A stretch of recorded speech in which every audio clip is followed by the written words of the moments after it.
बिस्मिल्लाहिर्रहमानिर्रहीम, अस्सलाम वालेकुम। A1 टीवी के न्यूज़ स्टूडियो से मैं हूं आयशा हमीद। नजर डालते हैं हेडलाइंस की जानिब।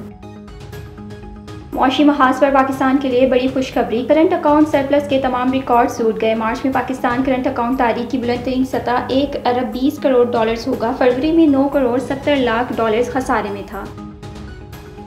अफगानिस्तान से मुज़ाकरात जारी, चंद दिनों में काबिल का दौरा करूंगा, अवाम को अच्छी खबर दें। नायब वज़ीर आज़म इसहाक डार की कॉन्फ्रेंस से खिताब, कहा अंग्रेजी के वज़ीर ख़ारजा ने GSP+ के लिए ताउन का ऐलान किया है।